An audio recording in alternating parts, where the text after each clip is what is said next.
이제 37번에서 41번 지문으로 가겠습니다. 이거는 두 개의 지문이 같이 있는 통합 지문인데, 둘 다 이제 사랑과 관련된 각각 철학자의 이야기들이 있습니다. 자, 가부터 가면, 가는 토마스 아퀴나스라는 사람의 설명이에요. 그래서 사랑의 본질에 대한 토마스 아퀴나스의 설명은 인간의 사랑인 아모르, 인간의 사랑이 아모르인가 봐. 여기에 대해 기초하고, 이 사람은 인간이 선을 추구하려는 욕구를 가지고 있대. 근데 이 욕구를 추구하는 인간 행위의 원천이 바로 사랑이다. 그러니까 인간은 선을 추구하는 욕구가 있고 그 행위의 원천은 사랑이 된다. 라는 얘기네요. 이때 선이라는 것은 자신에게 좋은 것으로 자신의 본성에 적합하거나 자신에게 기쁨을 주는 것을 의미한다. 라고 해서 선의 개념까지 나와 있습니다. 그러니까 결국에는 인간은 뭐를 추구해? 선을 추구해. 인간은 선을 추구하려는 욕구를 가지고 있어. 그쵸? 네, 이것의 원천이 뭐다? 원천이 바로 사랑이다.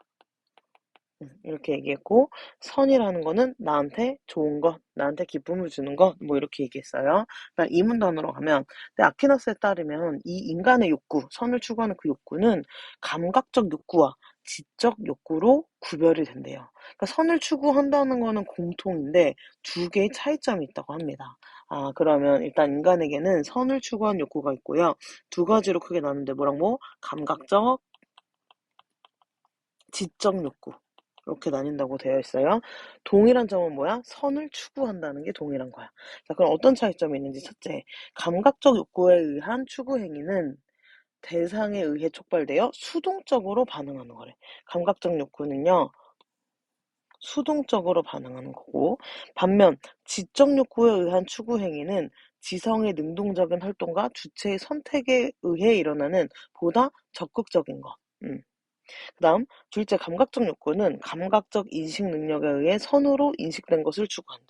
감각적으로 느낀 것에 의해 선으로 인식된 것, 지적인 거는 뭐에 의해서 지성에 의해 선으로 이해된 것을 추구한대. 요게 차이네요. 왜냐하면 감각적 인식 능력은 대상이 선악 판단에 개입할 수 없지만 지성은 대상이 무엇이든 이해한 바에 따라 선악 판단을 다르게 할 수 있기 때문이다. 그 이유가 나와 있고 예를 들면 이거래. 단맛이 나에게 기쁨을 준다면 감각적 욕구는 사탕을 추구해. 하지만 지적 욕구는 이제 생각을 하는 거지. 이게 선인가 아닌가를 판단할 수 있다는 거야. 근데 사탕은 충치를 유발할 수도 있으니까 선이 아닌데? 라고 판단을 여기서 하면 얘는 악이 되는 거잖아. 그럼 추구하지 않을 수 있다는 거예요. 아, 그래서 욕구라는 게 감각과 지적 욕구로 나뉘고 각각 어떤 차이가 있는지를 설명해주고 있습니다.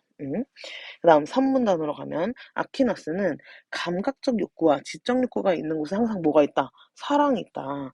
그리고 사랑이 선을 향한 감각적 욕구와 지적 욕구에 의한 추구 행위를 일으킨 힘이라고 설명한다. 이건 사실 1문단에서 얘기한 거랑 같은 거 아니야? 인간은 선을 추구하는 욕구를 갖고 있고 그 원천이 사랑이다. 이건 지금 거꾸로 얘기한 거 아니야? 그쵸? 특히 아퀴나스는 감각적 욕구에 의한 추구 행위를 정념이라고 칭했습니다. 정념이란 또 새로운 개념이 나왔네요. 그다음 사랑을 전제하지 않는 전념은 없다. 그리고 선을 향한 사랑에서부터 여러 정념이 비롯한다고 하였다. 근데 만약 여러 대상에 대한 감각적 욕구가 동시에 일어난다면 어떻게 될까? 라고 물어보고 인간은 가장 먼저 추구할 감각적 욕구를 지성에 의해 판단하고 선택한다. 자, 지금 뭐야? 묻고 어, 답하는 문답을 하고 있습니다. 그쵸? 그래서 다른 것보다 더 선이라고 이해된 것을 우선 추구하기 때문이다. 아, 동시에 여러 욕구들이 일어날 수는 있나 봐. 근데 그때 이거를 어떻게 판단하냐면 뭘 먼저 할 것인가를 지성에 의해 판단하고 어떤 게 더 선인가를 생각해서 우선 추구한대요. 결국 아퀴나스가 말하는 인간의 사랑은 선에 대한 자신의 이해에 입각하는 거라서 결국 나한테 선인 것, 자신에게 선인 것에 대한 사랑을 근본으로 한다. 그치? 아까 선이라는 것도 나한테 좋은 것, 나에게 기쁨을 주는 거였잖아. 그러니까 결국에는 아퀴나스는 인간의 사랑은 선에 대한 나의 이해다. 뭐 이런 식으로 끝이 났습니다. 그럼 나로 가서 칸트의 이제 생각을 봐야 되는데요. 칸트는 감성적 차원의 사랑과 실천적 차원의 사랑이 다르다고 설명한대요. 일단 칸트는 두 가지 차원의 사랑을 이야기했네. 근데 먼저 감성적 차원의 사랑이라는 거는 남녀 간의 사랑처럼 인간의 경향성에 근거했대. 경향성이라는 건 뭐냐면 원래 경향이라는 거 뭐뭐 하는 경향이잖아. 마음이 너무 한쪽으로 치우친 그런 상태를 얘기해요. 그러니까 여기서는 약간 본능, 관심사, 어, 어떤 감각적인 욕망 요런 맥락에서 이제 봐야 될 것 같아요. 그래서 인간의 경향성에 근거한 사랑이고 실천적 차원의 사랑은 의무로서의 사랑이래. 아, 일단 감각은 경향성에 근거한 거고요. 실천적인 거는 의무로서의 사랑이래요. 그래서 칸트는 감성적인 것보다는 뭐 실천적 차원의 사랑에 더 주목하고 가치를 부여한대. 감성보다 실천이 더 중요하고 더 가치가 있다라고 생각을 했다는 거예요. 자, 이 문단으로 가면 칸트에 따르면 인간은 도덕 법칙을 실천하려고 하는 선의지를 지녔대요. 아, 도덕 법칙을 실천하려고 하는 선의지를 가졌대. 근데 선의지라는 것은 선을 지향하는 의지, 뭔가 풀어쓴 것 같은데 그 자체만으로 조건 없이 선한 것을 선의지라고 한대. 근데 인간은 이런 마음을 가졌다는 거야. 그는 인간이 도덕적 존재가 될 수 있는 것은 이성이 인간에게 도덕 법칙을 의무로 부여하기 때문이다. 그래서 칸트에게 의무라는 건 도덕 법칙에 대한 존경심 때문에 어떤 행위를 필연적으로 해야만 하는 거. 어떤 의무 같은 거네. 이때 보편적으로 적용할 수 있는 도덕 법칙은 너는 뭐뭐를 해야 한다라는 명령 형식으로 나타나며 칸트는 선의지에 따라서 의무로부터 비롯된 행위를 실천하는 것. 이게 도덕적 가치가 있다고 봤대. 이게 뭔 것 같아요? 실천적 차원의 사랑인 것 같아요. 의무로서의 사랑. 그죠? 그래서 3문단. 칸트의 관점에서 감성적 차원의 사랑은 그냥 욕구나 자연적 경향성에 이끌리는 감정일 뿐이잖아. 그러니까 의무로 강제하거나 명령을 통해 일으킬 수 있는 게 아니야. 그래서 그는 어떤 경향성과도 무관하거나 심지어 경향성을 거스르지만 도덕 법칙을 따르려는 아까 이 문단에서 나왔던 거지. 도덕 법칙을 따르는 거. 이 의무로서의 사랑을 실천하는 게 참된 도덕적 가치를 지닌다. 라고 보았어요. 이게 뭐야? 실천적 차원의 사랑이 되는 거네. 그래서 실천적 차원의 사랑만이 보편적인 도덕 법칙으로 명령될 수 있으며 인간에 대한 실천적 차원의 사랑은 모든 인간이 갖는 서로에 대한 의무라고 생각했어. 이거는 좀 사랑의 개념이 약간 느낌이 다른데 칸트 같은 경우에는 제일 핵심이 뭐예요? 감성적 차원의 사랑과 실천적 차원의 사랑이라고 이제 구분을 했고 감성적 차원의 사랑은 뭔가 본능, 관심사 그리고 어떻게 보면은 앞에 아퀴나스의 그것 중에서 감각적인 거에 좀 가까운 그런 느낌이에요. 그치? 그리고 실천적 차원의 사랑은 뭔가 도덕 법칙으로 명령될 수 있는 의무로서의 사랑인데 그리고 칸트는 그 실천적 차원의 사랑이 더 가치가 있다. 라고 본 것 같습니다. 자, 그럼 요 맥락에 그냥 이 흐름을 기억하고 지문에서 이제 답을 찾으면서 문제를 풀어보면 좀 더 이해가 될 수도 있어요. 자, 그럼 37번으로 갈 건데 37번은 정말 이 이야기, 내용이 어떻게 전개되고 있느냐라는 이야기예요. 자, 그러면 보자. 공통점을 봐야 돼. 가와 나는 문제점에 대한 해결 방안 모색하고 있어? 아니지. 가와 나는 모두 용어의 개념을 정의하며 내용을 전개하고 있나? 맞죠? 어디에서 개념을 정리했지?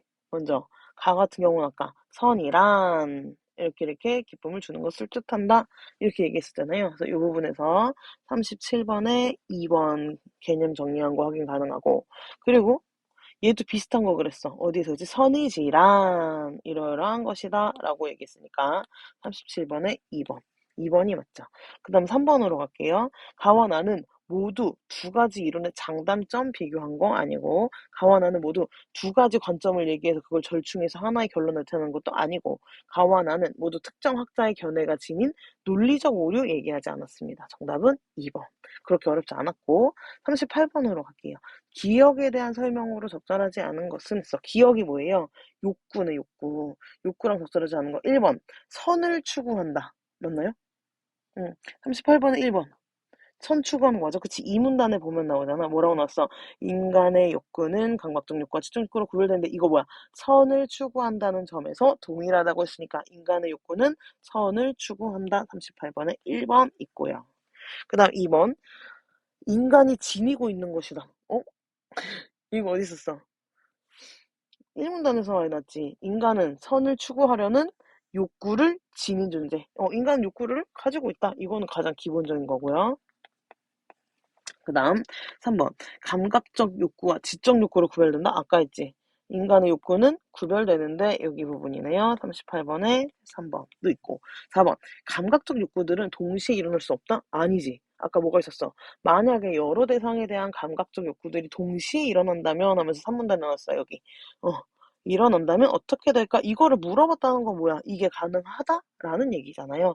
그래서 38번에 4번은 이거를 봤을 때 있다라고 볼 수 있어서 적절하지 않고요. 그다음 5번 감각적 욕구에 의한 추구 행위는 정념이라고 부른다? 이거 아까 어디 나왔지? 정념 나왔던 거 3문단. 그치, 여기 감각적 욕구에 의한 추구 행위를 정념이라고 칭하면 거의 그대로 나와 있었습니다. 그래서 정답은 4번이 됩니다. 38번에. 그다음 39번으로 넘어갈게요. 이 39번 문제는 좀 적용하는 문제여서 헷갈릴 수 있지만 헷갈리면서 헷갈리지 않을 것 같은 그렇게 어렵지 않았던 것 같아요. 자, 바로 갈게요. 갑은 잠에서 깨어나 방 안 가득한 카레 냄새를 맡고 카레가 먹고 싶어서 식탁으로 갔다. 그러니까 이 여기 나와 있는 이 행위들이 앞에 나와 있는 어떤 개념인지에 대해서 생각을 해야 되는 거야. 자, 봐봐. 카레 냄새를 맡아서 카레가 먹고 싶어졌어. 이게 뭐야? 욕구가 생긴 거지. 카레가 먹고 싶다. 뭐 때문에? 카레 냄새 때문에. 자, 어떠한 대상에 의해서 뭐가 됐어? 촉발됐어. 이게 뭐예요? 감각적 욕구죠. 응. 기억이 나시죠? 앞에 그 감각적 욕구 설명한 부분을 보면은 그렇게 나와. 감각적 욕구에 의한 추구 행위는 대상에 의해 촉발되어 반응하는 거라고. 그치, 수동적으로 반응한 거잖아요. 그런데 오늘 예정된 봉사활동에 늦지 않기 위해 카레를 먹지 않기로 하고 갔어. 이거 느낌이 오지 않아요? 얘 지금 뭐 한 거야? 자제했어. 뭘로? 지성으로. 그치? 지성으로, 지성에 따라서 이거를 먹으면서 봉사활동을 늦는 거 뭐라고 판단한 거야? 악이라고 판단을 했나 봐요. 선이 아니다, 이렇게. 그치? 그 다음 더 가면 봉사활동을 마치고 집에 가는 길에 카페에 들렀더니 진열장에 시원한 생수와 맛있는 케이크가 있었다. 그거를 봤더니 목도 마르고 배도 고팠어. 이거 두 개가 뭐야? 여러 대상에 대한 욕구가 동시에 일어난 거야. 맞죠? 여러 대상에 대한 욕구가 동시에 일어났어요. 근데 얘를 뭐를 먼저 했어? 생수를 먼저 주문해서 마셨고 케이크를 주문해 먹었어. 본인이 선택을 했어. 뭔가 더 선이라고 된 것을 우선 추구한다고 했잖아요. 그다음 그러다가 갑은 집에 들어오는 길에 이성인 을의 미소를 보고 첫눈에 반했다. 이거 느낌이 뭐죠? 이거는 칸트와 관련된 부분이네요. 자, 무슨 사랑이야 이거? 감성적 차원의 사랑이네. 평소 갑은 부끄러움이 많았지만 용기를 내어 을에게 다가갔어. 뭐 때문에? 감성적 차원의 사랑에 빠졌기 때문이겠죠. 자, 그럼 1번으로 갈게요. 아키나스에 따르면 갑이 카레가 먹고 싶어진 것은 카레 냄새에 의해 촉발된 감각적 욕구에 의한 추구행위. 맞죠? 돌아갈 필요가 없어요. 그다음 2번 아퀴나스에 따르면 갑이 카레를 먹지 않은 것은 지성이 카레를 먹을 것을 선이 아니라고 판단했기 때문이겠군. 맞죠? 이거 앞에 그러니까 감각적 욕구와 그 지적 욕구에 대한 설명을 보면 돼요. 자, 여기 보시면 음, 감각적 인식 능력은 대상의 선악에 따라서 뭐 할 수 없겠지만 여기 지성은 대상이 무엇이든 이해한 바 따라 선악 판단을 다르게 한다는 거야. 그러니까 얘는 감각적인 욕구에 의해서 지금 카레를 너무 먹고 싶어. 근데 이걸 하면 늦어. 그래서 어떻게 해? 지적 욕구가 지성이 이거 하면 안 돼. 라고 해서 추구하지 않는다는 거야. 선이 아니라고 판단하면 추구하지 않는다고 했잖아. 그러니까 2번 맞습니다. 그 다음 3번으로 가면 아퀴나스에 따르면 갑이 생수와 케이크 중 생수를 먼저 주문한 거는 갈증을 해결하는 게 더 선이라고 이해했대. 맞지? 여기서 뭐라고 했었냐면 감각적 욕구들이 동시에 일어나. 그럼 뭐라고 했냐면 다른 것보다 더 선이라고 이해된 걸 우선 추구한다고 했어요. 그러니까 39번에 3번에서 생수 먼저 해서 목이 더 마른 게 더 선이야. 이걸 해결해야 되는 게. 그러니까 3번도 맞습니다. 다음 4번. 칸트에 따르면 갑이 의뢰 미소에 첫눈에 반한 건 자연적 경향성. 왜? 감성적 차원의 사랑이니까. 그거 인간의 경향성에 의한 거잖아. 자연적 경향성에 의한 건 맞고요. 음. 여기 보면 여기 있어. 감성적 차원의 사랑은 욕구나 자연적 경향성이 이른 감정이기 때문에. 그래서 여기 위에 인간의 경향성이라고 해서 아니지 않나 하시면 밑에 3문단 참고하시면 확실해지네요. 39번에 4번. 그다음 칸트에 따르면 갑이 을에게서 다가간 것은 감성적 차원의 사랑에서 실천적 차원의 사랑으로 나아갔다고? 근데 실천적 차원이라고 하는 거를 만약에 이해를 못했다고 하면 다가갔다는 행위를 했으니까 움직였으니까 실천. 지금 이런 착각을 유발하려고 이 5번 선지를 이렇게 한 것 같은데 실천적 차원은 내 머릿속에 있는 실천을 생각하시면 안 되고 여기에서 말하는 실천이 뭔지를 얘기해야 돼요. 자, 지금 이 칸트가 말하고 있는 실천적 차원의 사랑은 뭐야? 의무로서의 사랑이에요. 그치? 그러면 지금 여기에서 지금 얘가 뭔가 의무로서의 사랑으로 나아간 거야?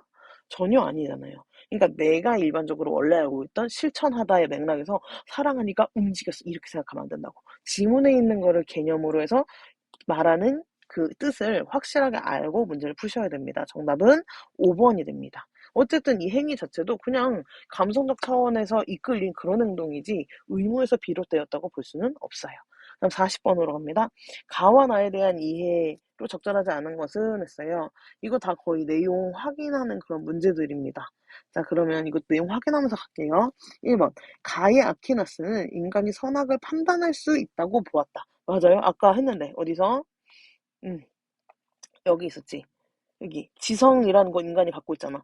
이거에 따라 선악 판단 할 수 있다고 했잖아요. 그치? 그러니까 요거를 보면은 40번에 1번이 맞다는 거 일단 반 확인 가능하네요.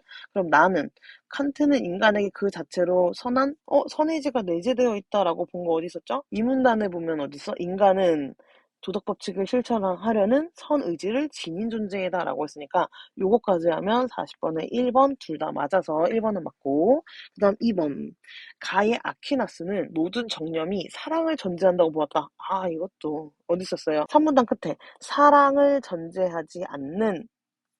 전제하지 않는 정념은 없으며 라고 했으니까 어떻게 되는 거야? 모든 정념이 사랑을 전제한다 라고 볼 수 있겠죠. 그래서 40번에 2도 지금 반 맞아요. 나의 칸트는 감성적 차원의 사랑은 명령을 통해서 일으킬 수 없다라고 보았나요? 그치? 어디 있었어? 3문단에 나왔었어요. 3문단에 보면 이렇게 나왔어. 감성적 차원의 사랑은 의무로 강제하거나 명령을 통해 일으킬 수 있는 것이 아니다 라고 했지. 자, 이렇게 하면 40번에 2번 완성이 돼서 둘 다 맞습니다. 3번 가의 아키나스는 사랑을 통해 기쁨을 얻을 수 있다고 보았나? 보았죠? 어디서 그거는 1문단에서 기쁨 얘기 나왔었잖아요. 자, 1문단에 보면은 인간이 선을 추구한 욕구를 가졌는데 이때 선이라는 게 뭐야? 나에게 기쁨을 주는 거잖아. 그러면 결국에는 인간이 추구하는 거는 인간에게 기쁨을 주는 거니까 사랑을 통해서 기쁨을 얻을 수 있다라는 거 맞죠? 왜? 여기 위에까지 봐야 되겠네. 인간행위의 원천은 사랑이니까 요 같은 맥락에서 이 부분을 다 보면 40번에 3번에 반은 맞았어요. 근데 4번, 나를 봐봐. 칸트는 사랑이 인간에게 도덕 법칙을 의무로 부여한다고 봤나요? 사랑이 인간에게 도덕 법칙을 의무로 부여한다? 그렇게 볼 수 있어요? 아니지. 인간에게 도덕 법칙을 부여하는 건 뭐였어? 이성이에요. 봐봐. 그는 이성이 인간에게 도덕 법칙을 의무로 부여하기 때문에 인간이 도덕적이 될 수 있다라고 했어. 그치? 이 부분을 보면 40번에 3번이 정답이 아니다라는 걸 알 수 있습니다. 그쵸? 나가 틀려서 안 되고요. 나머지 다 맞거든요. 확인할게요. 4번. 가의 아키나스는 사랑을 욕구와의 관계에 따라 설명했다. 그치? 처음부터 뭐라고 했어? 선을 추구하는 욕구를 지닌 존재인데, 그래서 1문단 같은데 확인하시면 알 수 있고, 계속해서 욕구로 나눠서 얘기하고 있으니까 확인 가능하고, 나의 칸트는 사랑을 감성적 차원과 실천적 차원, 이거 진짜 다시 돌아갈 필요 없을 것 같은데, 1문단에 바로 나와 있었죠? 1문단 첫 번째 부분 확인하시면 되고, 다음 5번. 가의 아키나스는 인간의 사랑이 자신에게 선인 것에 대한 사랑을 근본으로 한다. 이것도 어디? 가의 1문단 보면 되죠. 그다음 나의 칸트는 보편적으로 적용할 수 있는 도덕 법칙이 있다고 보았다. 어디서 나왔어? 어, 이 문단에 계속해서 그 보편적으로 적용할 수 있는 도덕 법칙에 대해서 이야기를 합니다. 그래서 이 문단을 참고하시면 될 것 같아요. 됐나요? 그래서 사실 이게 지문 자체가 다 길지 않은 지문이다 보니까 지금 이렇게 보면 알겠지만 여기에 있는 모든 거를 거의 누더기처럼 다 갖다가 쓰고 있다는 점. 그래서 지문이 짧은 대신에 구석구석 내용들을 잘 기억하고 있어야 되었다는 점도 보시면 될 것 같고, 이제 41번. 이거는 어휘 문제 중에 조금 난이도가 있다고 느껴졌던 문제였습니다. 자, 보시면 41번에 다음 중 A와 B의 의미로 쓰인 예가 바르게 짝지어진 것은 했어. 자, A의 아퀴나스에 따르면 이 A는 어떠한 기준이나 어떠한 사실, 어떠한 경우에 의거하다. 이런 의미거든요. 응? 그래서 일단 정리를 해드리고 갈게요. 여기서 A는 어떤 경우, 사실이나 기준 따위에 의거하다. 뭐에 의거하면 이런 뜻이야. 토마스 아퀴나스에 의하면 이런 뜻이죠. 그 다음 B로 가면 도덕 법칙을 따르려는 이었어. 도덕 법칙을 따르려는 얘는 뭐야? 어떤 관례나 유행, 명령, 의견 이거를 그대로 실행하다 이런 뜻이에요. 그래서 관리에 뭐 유행이나 명령,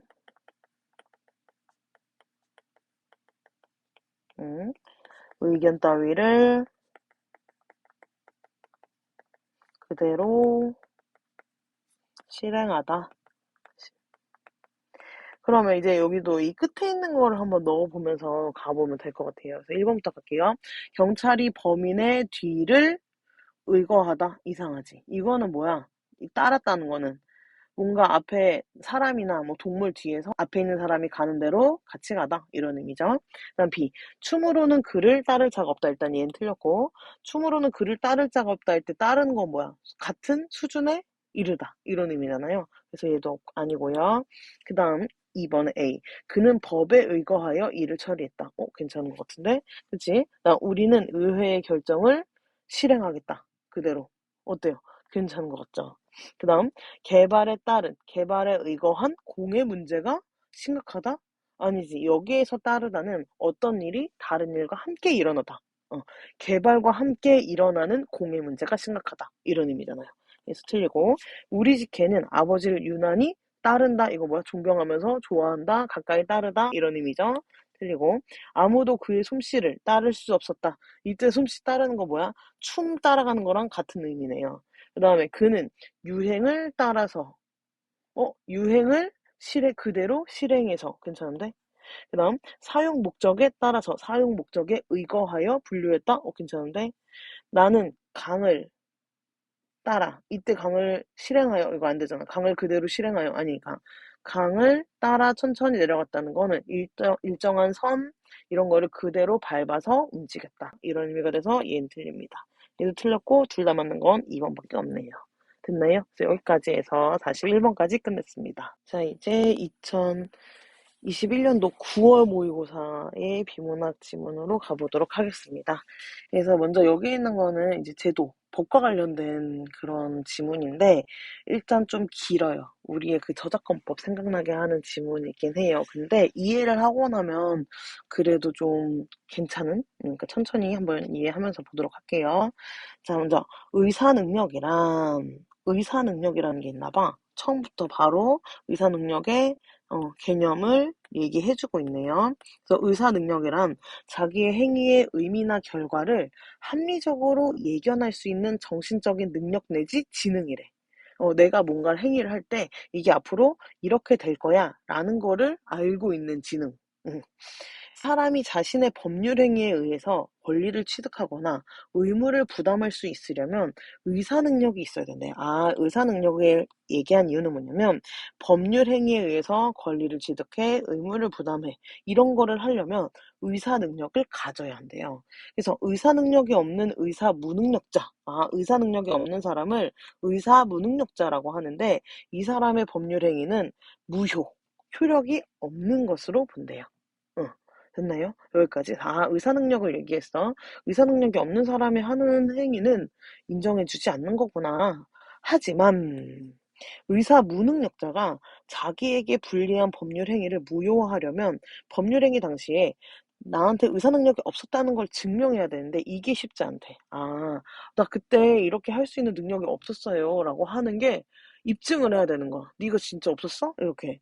그래서 민법에서는 이런 의사 무능력자의 여부, 의사 능력의 유무 이런 거 관계없이 일단 법으로 나이, 법원의 결정 이런 일정하고 객관적인 기준에 따라 제한 능력자라는 거를 규정하고 있대요. 자, 일단 여기까지 이해가 됐나요? 그러니까 원래 의사 무능력자라고 해서 내가 이런 행위를 할 수 있는 능력이 있는 사람, 없는 사람이 있고 의사 무능력자는 그런 행위가 없는데 이 사람이 하는 행위는 법률 행위라고 인정이 안 돼.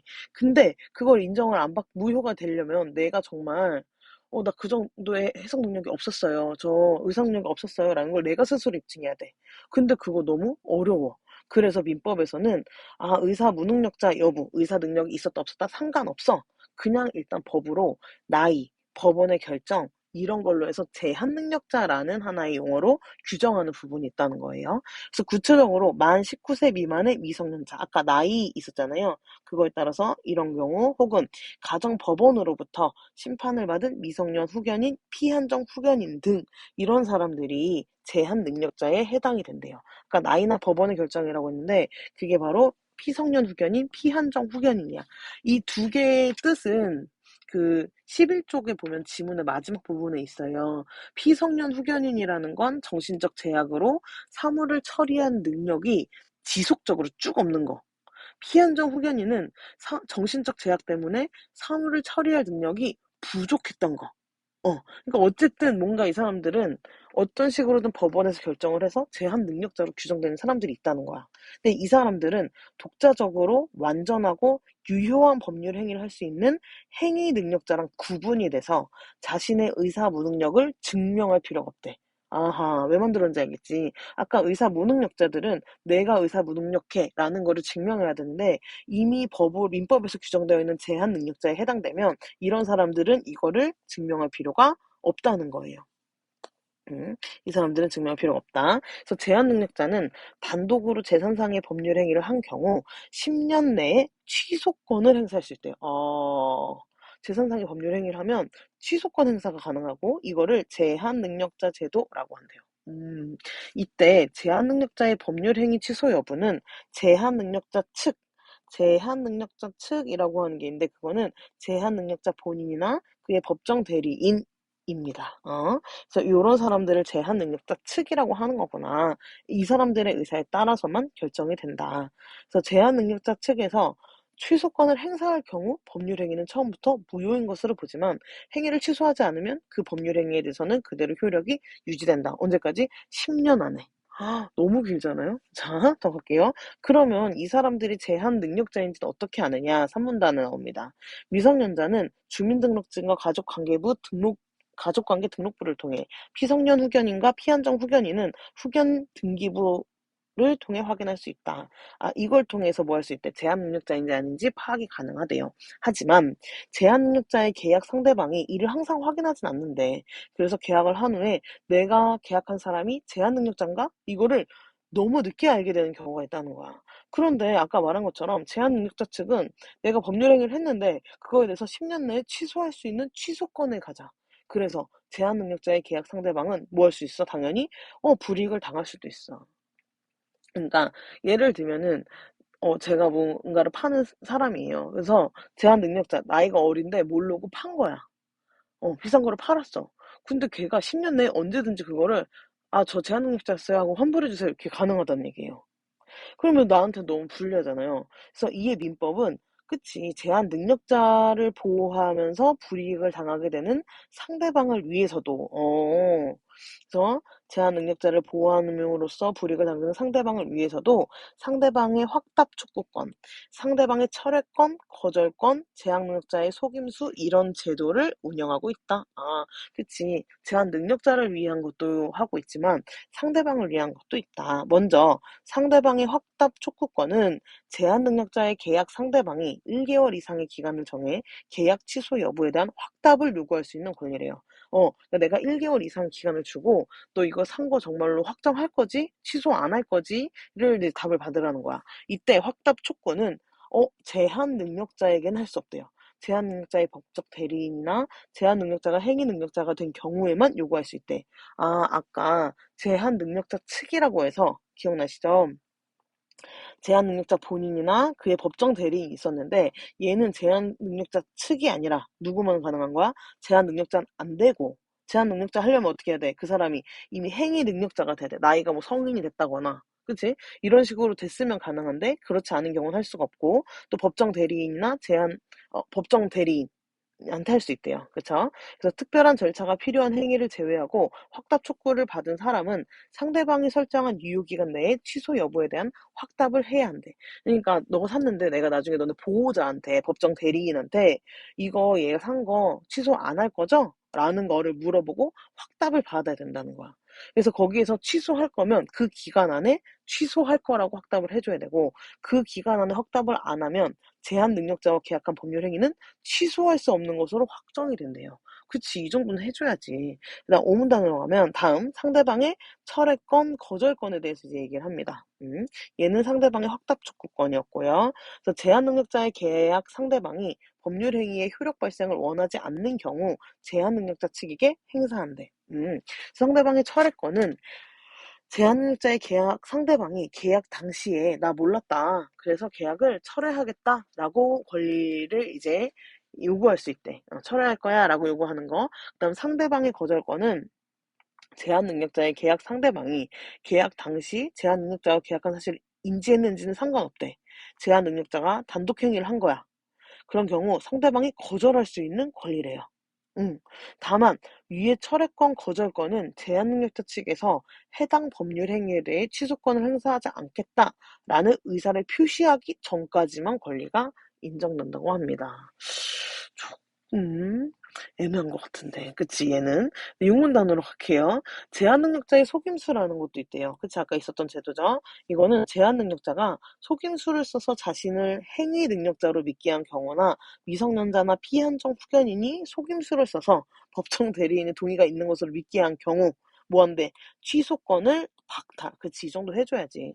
예를 들면 이렇게 예가 있는 거가 법할 때 특히 모르는 개념 많을 때 도움이 많이 돼요. 그래서 예 들어놓은 걸로 앞에 게 이해가 안 됐으면 예시를 보면서 좀 이해하는 거 도움 많이 됩니다. 미성년자인 갑이 자신이 성년인 것처럼 신분증을 위조하는 등의 적극적인 사기 수단을 써서 계약을 했어. 그러면 갑의 취소권은 어떻게 된다? 배제되고 법정 대리인의 취소권까지도 배제될 수 있다는 거예요. 그다음 이처럼 민법에서는 제한 능력자 제도를 통해서 제한 능력자가 행한 재산상의 법률 행위를 일정한 요건하에 취소할 수 있게 해서 제한 능력자를 보호해요. 이런 의의가 있어.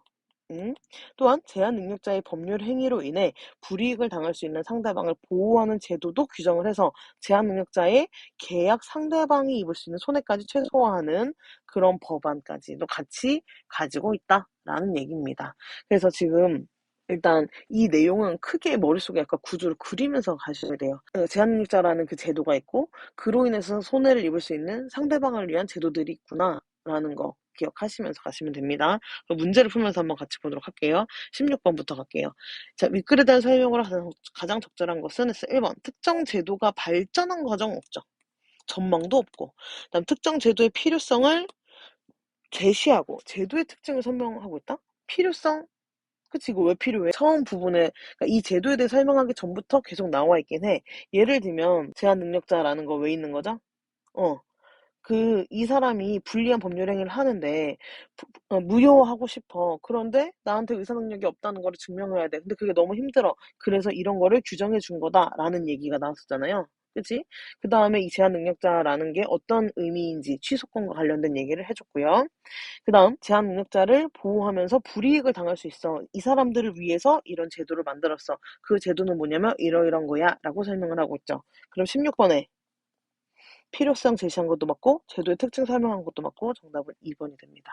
그럼 3번 변화된 원인 당연히 없고 제도의 의의가 있긴 있어. 근데 평가하고 있다라는 거 조금 애매하긴 한 것 같아요.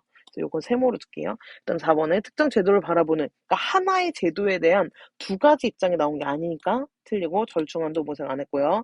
특정 제도의 영향력 얘가 지금 어떻게 영향을 줬느냐 뭐 영향을 미쳤냐 이런 거 없고 사회적 인식의 변화 영상도 없고 이거 너무나 명백하게 답이 2번이었습니다. 자, 그 다음 17번으로 갈게요. 윗글을 통해 알 수 있는 내용으로 적절하지 않은 것은 얘들아 이거는 결국에는 지문에서 답을 다 찾을 수 있는 것들이에요. 17번은 1번 미성년자의 경우 따로 법원의 결정을 받지 않아도 제한 능력자로 규정한다. 맞나요?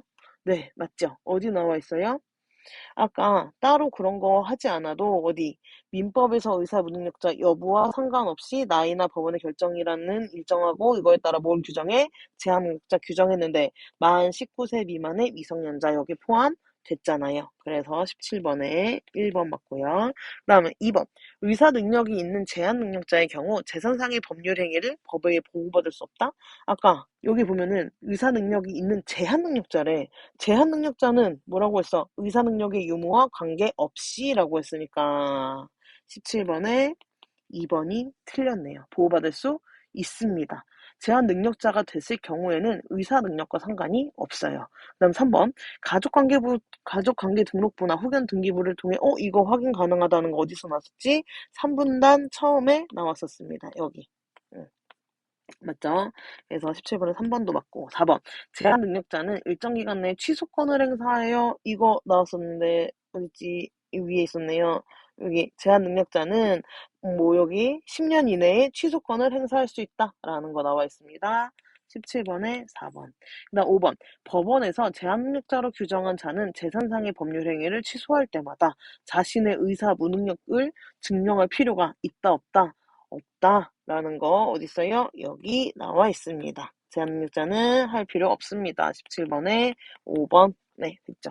그래서 정답은 2번. 그다음 18번. A에서 C에 대한 설명을 적절하지 않은 것은 A는 뭐지? 상대방의 확답 촉구권. B는 철회권. C는 거절권이에요. 자, 그럼 1번부터 갑니다. B. 철회권은 제한 능력자의 계약 상대방이 제한 능력자와 제한 능력자의 법정 대리인 모두에게 행사할 수 있다. 아까 기억나시는지 모르겠지만 여기서 제한 능력자와 제한 능력자의 법정 대리인 이거 뭘 얘기하는 거지? 제한 능력자 측이라고 나왔었어. 어디서 나왔었죠? 기억하시는지? 이문단에 있었어요. 이문단을 보면은 제한 능력자 측이라고 하면서 이런 사람들이 포함이 된다라는 얘기를 했었어요. 그치? 근데 B는 뭐야? 철회권이에요. 철회권은 모두에게 행사할 수 있는 게 맞나요? 어디 나와 있죠? 오문란에 보면은 나와 있죠. 상대방의 철회권 거절권은 제한능력자의 계약 상대방이 법률 행위의 효력 발생을 원하지 않는 경우 제한능력자 측에게 행사할 수 있는 권리이다라고 나와 있네요. 그래서 이 부분에서 18번에 1번은 맞다는 거 알 수 있고요. 그 다음 2번 C는 제한능력자의 계약 상대방이 법률 행위의 효력 발생을 원하지 않는 경우 똑같네 여기다 그치? 18번에 2번도 여기서 확인 가능하고요. 자, 그 다음에 3번. A와 C는 모두 제한 능력자의 계약 상대방이 제한 능력자에게 직접 행사하여 자신의 권리를 보장받을 수 있다. 아까 C 같은 경우에는 제한 능력자 측에게 행사할 수 있으니까 제한 능력자에게도 가능해요. 하지만 A는 뭐야? 상대방의 확답 촉구권. 얘는 제한 능력자에게는 할 수 없다라고 얘기를 했으니까 정답은 3번이 되겠네요. 왜? 3번에서 누가 안 되니까 A는 안 돼요. 얘한테. 그치? C만 가능합니다. 정답 3번. 그럼 4번, 5번도 확인할게요.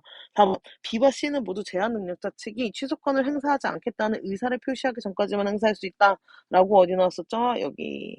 위에 철회권, 거절권은 취소권을 행사하지 않겠다는 의사를 표시하기 전까지만 인정된다. 라고 했으니까 18번에 4번도 맞고 5번. A에서 C는 모두 제한 능력자 제도에 의해서 받을 수 있는 불이익으로부터 보호하기 위한 것이다. 맞습니다. 그거 맨 처음 나오는 이 부분에 나와 있네요. 여기 부분을 보면 알 수 있어요. 18번에 5번. 정답은 3번. 됐죠? 다음 19번으로 갈게요. 19번 여기서 어렵다고 나온 문제지만 그렇게까지 또 근데 이것도 왜냐면 앞에서 이해를 했으면 그 개념들을 여기다가 도입하는 게 중요한 거예요. 대입하는 게 중요한 겁니다. 갈게요. 17세인 A는 여기서 우리 뭘 해야 돼? A가 17세야. 그럼 얘 뭐야? 제한 능력자. 악기를 1,000만 원에 구입해서 법률행위를 했네. 이 사실을 1년 뒤에 알게 된 A의 법정 대리인은 그러면 이 사람은 뭐 법정 대리인이니까 제한 능력자 측에 포함되는 사람이네. 그치? 그래서 법정 대리인의 동의 여부를 확인하지 않고 악기를 판매한 것이므로 판매자에게 계약 취소를 요구했어. 뭘로? 취소권 있잖아요. 이거 언제까지 쓸 수 있다고 했지? 10년 이내. 그죠? 갑니다. 판매자가 뭐야? 여기서 나오는 상대방일 거 아니야. 그래서 판매 당시 직원의 강요도 없고 악기 특성상 이거 판매하면은 이거 불가능하다라고 하면서 인정하지 않았대요. 그치? 근데 사실 이것만 받고 다른 게 없다고 하면 취소해줘야 되는 상황이잖아. 그치? 1번으로 갈게요. A가 악기를 구입한 후 성년이 된 다음 날은 계약 취소가 불가능하군? 상관없지. 이거 몇 년이었어, 아까?